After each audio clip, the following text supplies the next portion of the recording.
to Freeform Lifestyle and another Ninja Foodi 15-in-1 recipe.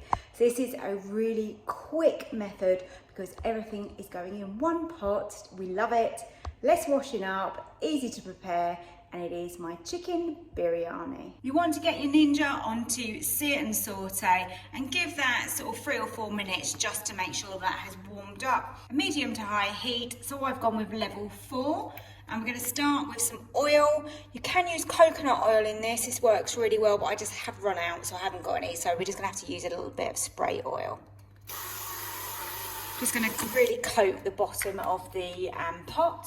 And we want to add our onions in, and we want to brown these and get them really nice and crispy using this saute method. I'm only cooking this for 2 of us tonight. But I will leave below ingredients for sort of 4 to 6 people, so you know how to do it if you're making it as a larger batch. With something like this, I adjust the ingredients. So basically what I've done tonight is I've halved the ingredients that I would normally use if I was making it for more. But the actual time we're going to cook it under pressure is going to be exactly the same. The way you need to look at it is the grain of rice that we're using is still exactly the same size and therefore needs the same cooking time whether we're using 200 grams or 400 grams. I find with the Ninja on sear and saute that I need to move everything around quite regularly. If not, you get sort of burnt bits, charred bits. I have actually turned this down now to a 3 because we want them to get nice and crispy and brown all over, just not burnt on the edges. Let me know if you find the same. I was cooking this in the frying pan. It doesn't quite have the same effect, so maybe the heat is just a little bit more ferocious on this. Add in our chicken. So the chicken has got in it some curry paste.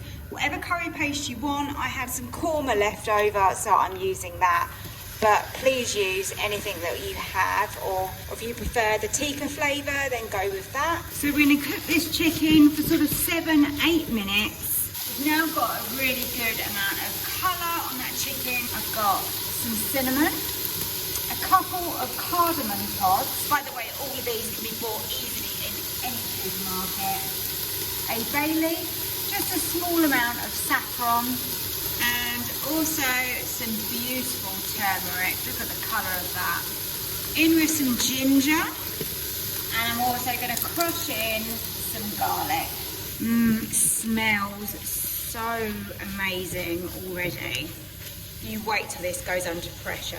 Pour in your uncooked rice, and then on top of that add in some chicken or vegetable stock and give that a stir around just so that we're coating all of that rice in the flavours, and then we're making sure that everything is under liquid. Now let's get it onto pressure. Make sure your vent is on seal. We're already on high, which is what we want, and we just want, 5 minutes. I do that all the time, don't I? It's really annoying. Leave it on natural release because we're going to allow it to do that for 10 minutes.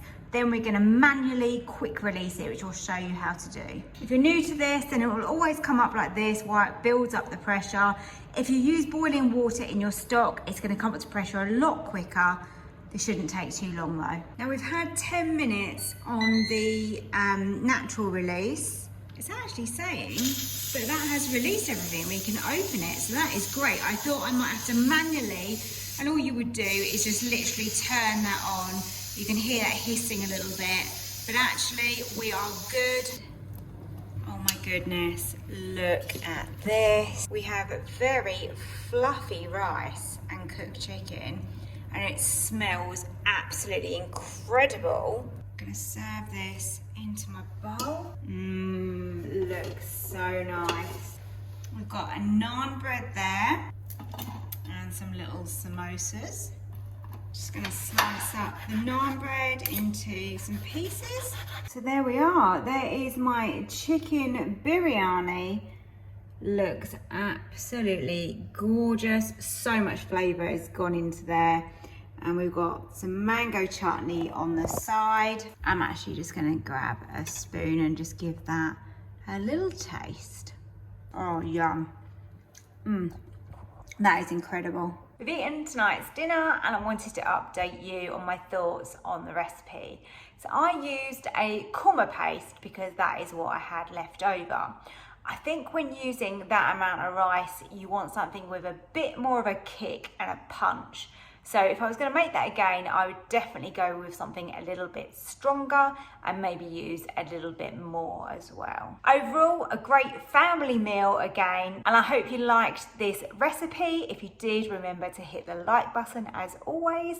And if you're not subscribed already, then please do so. It's free. And if you turn on that notification bell, then YouTube will let you know when I upload another video. Thank you so much for watching, and I hope to see you next time. Bye.